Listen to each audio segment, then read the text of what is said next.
Sekarang kita beralih ke wilayah Borneo, Kalimantan, sekaligus pulau terbesar ketiga di dunia. Dan secara politik berbagi dengan Malaysia dan Brunei. Mari kita mulai dari Kalimantan Barat, ibu kota Pontianak. Etnis grup terbesar masyarakat Dayak. Berdasarkan letak geografisnya, daerah Kalimantan Barat tepat dilalui oleh garis khatulistiwa, tepatnya di atas kota Pontianak. Karena pengaruh letak ini pula, maka Kalimantan Barat menjadi salah satu daerah tropik dengan suhu udara cukup tinggi, serta diiringi kelembapan yang tinggi. Di sini kamu juga dapat menemukan sungai terpanjang di Indonesia, yaitu Sungai Kapuas.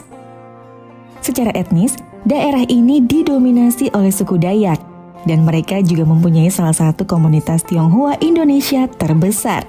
Kota Singkawang yang mayoritas penduduknya keturunan Tionghoa, sekitar 70%, yang menjadikan salah satu pecinaan terbesar di Indonesia.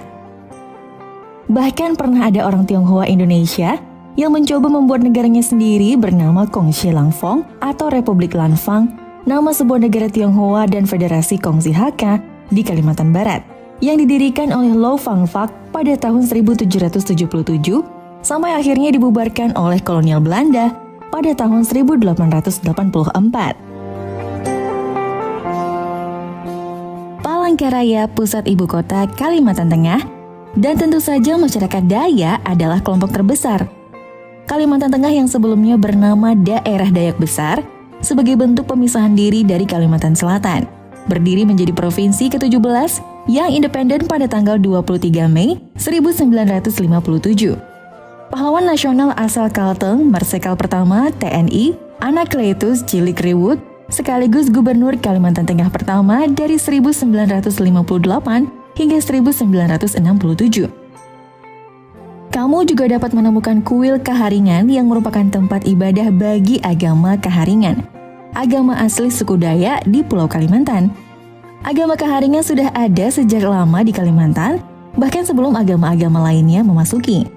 Di beberapa daerah Kalimantan Tengah, memiliki rumah adat unik yang disebut Huma Betang, biasanya disertai dengan patung ukiran manusia sapundu.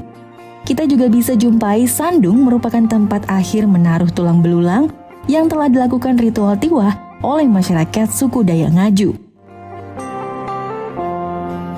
Terdapat juga pusat rehabilitasi orangutan pertama di Indonesia, Taman Nasional Tanjung Puting.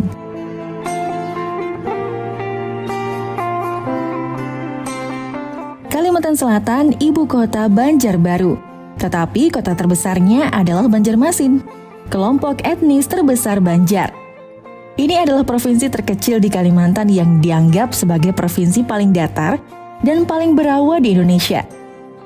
Satu hal yang perlu diketahui tentang masyarakat Banjar, mereka seperti mediator antara masyarakat Dayak dan masyarakat Indonesia lainnya. Bahasa Banjar adalah sebuah bahasa yang dituturkan oleh etnis Banjar. Bahasa Malagasy di Madagaskar erat hubungannya dengan bahasa Dayak Barito, seperti bahasa Dusun Deah dan bahasa Manyan, serta bahasa Banjar. Itulah sebabnya ada cerita orang Banjar menjadi leluhur orang Madagaskar dan Komoro, dan ini memang benar adanya. Adat kebudayaan masyarakat Banjar berakar dari suku Dayak Kaharingan, mempunyai satu dari seni memanda teater tradisional yang berkembang di Banjarmasin. Provinsi ini dikenal sebagai penghasil berlian, Martapura sebagai salah satu daerah penghasil batu mulia berkualitas terbaik di dunia.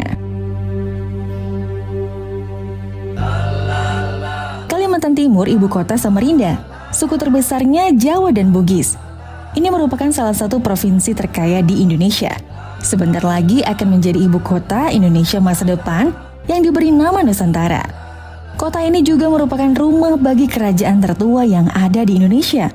Kerajaan Kutai yang bercorak Hindu, kerajaan ini berdiri sekitar tahun 400 sampai dengan 500 Masehi. Kerajaan Kutai terletak di kawasan Muara Kaman, tepi Sungai Mahakam, Kutai, Kalimantan Timur. Saat ini, orang-orang Kutai yang merupakan keturunan kerajaan ini pada dasarnya merupakan kelompok etnis terbesar keempat. Provinsi ini terletak di delta terbesar di negara, yang terkenal memiliki ladang minyak sehingga banyak potensi ekstraksi sumber daya.